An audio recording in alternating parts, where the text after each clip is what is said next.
네, 안녕하세요. 이번에는 저번 주 주말에 있었던 경기가 아니라 저번 주 주중에 있었던 토트넘 대 리버풀 경기, 리버풀이 토트넘 원정 화이트 하트레인으로 원정 경기를 떠났죠. 제가 이 경기를 한번 분석해 보도록 하겠습니다. 제가 이 경기를 본 이유는 아주 간단해요. 저는 리버풀 팬이기 때문에 이 경기를 봤습니다. 그리고 또 무리뉴가 어떤 전술을 가지고 나왔을지 좀 궁금해서 이 경기를 또 보았고요. 자, 제일 처음에는 포메이션부터 먼저 소개시켜 드릴게요. 요리스가 나왔고요. 그다음에 3백을 가지고 나왔습니다. 가운데는 로든, 그다음에 다이어, 데이비슨 이렇게 나왔고요. 도세이, 은돈벨레, 호이비악, 오리에. 전방에는 케인, 손흥민, 베르과인이 나왔습니다. 반면에 리버풀은 4-3-3, 항상 리버풀이 나오는 포메이션으로 나왔고요. 톱에는 피르미누, 마네, 살라, 바이널둠, 밀러, 티아고. 투 센터백으로는 저는 파비뉴와 핸더슨이 나오기를 좀 기대했었는데 핸더슨과 마틴이 나왔습니다. 똑같이 풀백은 아놀드와 로버트슨이 나왔고, 골키퍼는 알리송이 골대를 지켜주고 있었습니다. 리버풀의 좀 다양한 공격 방법을 좀 봤으면 하는 마음으로 좀 봤고, 또 오랫동안 승리가 없었던 리버풀이 과연 이번에는 승리를 챙길 수 있을지 제발 좀 승리했으면 좋겠다라는 간절한 마음을 담고 봤는데요. 다행히 이 경기에서 리버풀이 이겼고 무려 4골이 하나, 두 개, 세 개, 3골 넣었네요. 무려 3골이나 넣었습니다. 자, 제일 처음에 제가 리버풀이 잘했던 점과 리버풀의 아직 단점 이렇게 2개 먼저 소개시켜 드릴 텐데요. 자, 제일 처음에 그러면은 토트넘을 다 내려보겠습니다. 이번 경기에서 제가 마음에 들었던 거는 이 부분입니다. 예전 경기, 그 전 경기에서는 계속 티아고가 가장 밑에 있었죠. 미드필더 가장 밑에 있었습니다. 하지만 이번 경기에서는 티아고보다는 그 바이널둠이 제일 밑에 미드필더의 가장 수비형 미드필더 자리에 위치했었고요. 티아고가 좀 더 공격으로 위로 올라와서 공격에서 슈팅을 하거나 14점에서 슈팅을 하거나 공격 전개하는 역할을 많이 도왔습니다. 자, 그리고 티아고와 바이널둠의 그 다른 점이 뭐냐면요. 티아고는 계속 3선에서 공을 사이드로 이렇게 뿌려주는 역할을 많이 했는데, 바이날둠은 공을 가지고 박투박 역할을 많이 했습니다. 공을 가지고 자기가 드리블을 쳐서 공격을 진행하거나 주고받고 들어가는 공격을 많이 시도했습니다. 반면에 티아고가 밑에 있을 때는 어떻게 했냐, 양쪽으로 그냥 뻥뻥뻥 때리는 역할밖에 안 했는데요. 그보다는 그 바이날둠이 박투박으로 공격을 전개하는 역할 아주 좋았습니다. 그리고 또 티아고가 여기 있으면서 중거리 슈팅도 좀 몇 개씩 때리고요. 드리블로 하고, 그다음에 전방 압박도 계속 같이 참여해 주었던 역할이 아주 저에게는 좀 인상 깊게 나왔고요. 또 경기를 보다가 핸드볼로 취소된 그 살라의 골과 그 마네 마지막 골에서 보면은 작년과 재작년 시즌에 리버풀이 자주 사용했던 그러한 공격 루트를 통해서 골을 넣었습니다. 이거 보면서 다시 이제 리버풀이 돌아오겠구나라는 그런 어떠한 작은 희망을 보아서 저는 너무 좋았고요. 75분 경기였습니다. 리버풀이 경기를 리드하고 있었고요. 수비수가 공을 잡고 있었습니다. 이 경우에서 리버풀이 무리하게 공격으로 나가지 않았고 수비에서 계속 공을 돌렸습니다. 계속 공을 돌리다가 토트넘 선수가 나오면은 그때서야 이제 조금 빌드업을 진행하고 공격으로 좀 나아갔는데요. 이 전 경기 맨유 대 리버풀, 맨유 홈에서 경기했었던 FA컵 경기에서 보면은 리버풀이 한 골을 먼저 전반전에 넣었기 때문에 계속 공격을 했던 것은 당연한 부분이었지만은, 저는 그럼에도 불구하고 5경기째 승리가 없었던 리버풀은 먼저 골을 넣었으면은 그냥 일단 공을 돌리고 맨유 선수가 나오면은 그때 공격을 해도 되지 않았나, 저는 그런 생각을 가지고 있었거든요.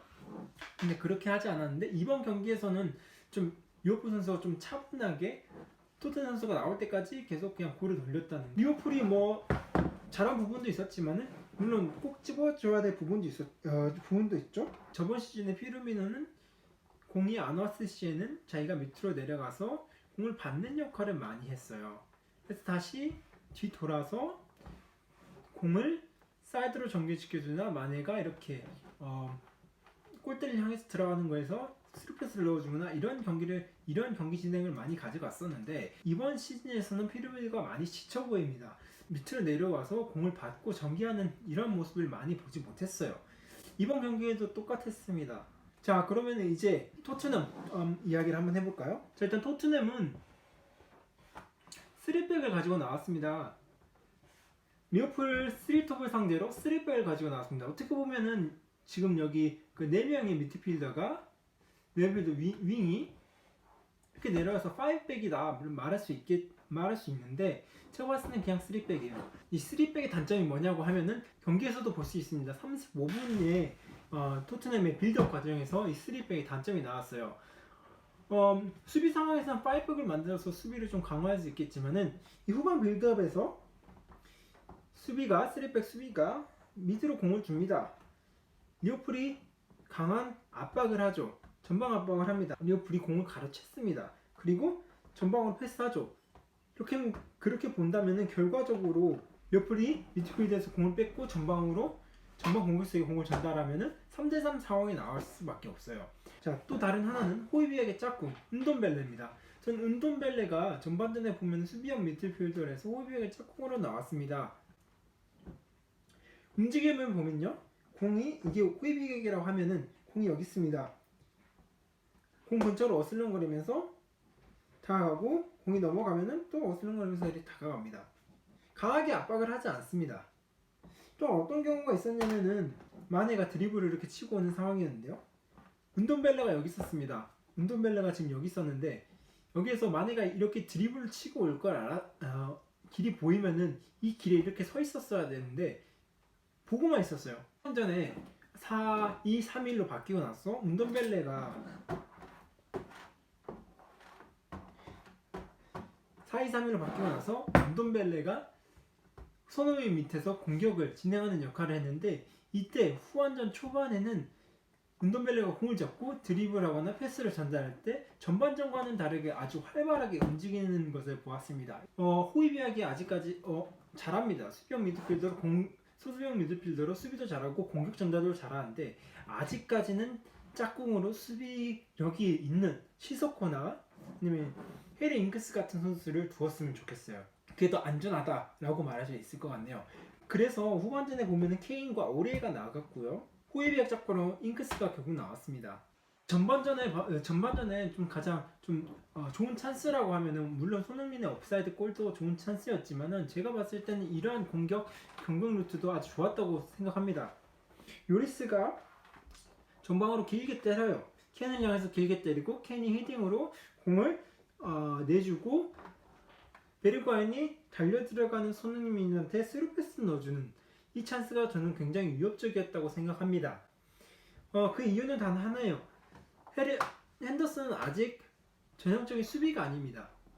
고메스나 반다이키처럼 그런 수비가 아니었기 때문에 어떠한 면에서 전형적인 공격수 케인과 같은 선수를 만났을 때 공중볼 다툼을 했을 때 실수를 만들어낼 수 있는 확률이 있습니다.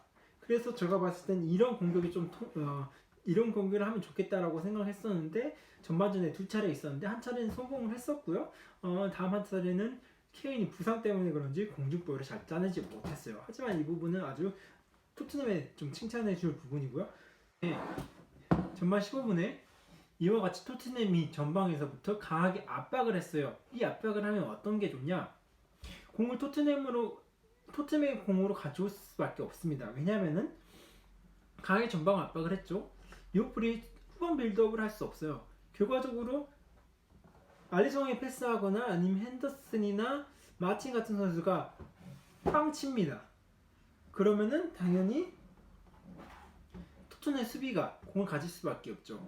이 부분에서 전방 압박을 했던 부분에서는 토트넘이 정말 잘했는데 아쉽게도 딱 한 차례밖에 볼 수 없었어요. 경기 중에.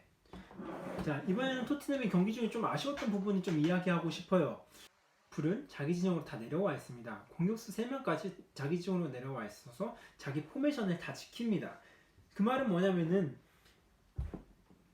토트넘의 수비형 미드필더가 공을 앞으로 전달해야 되죠.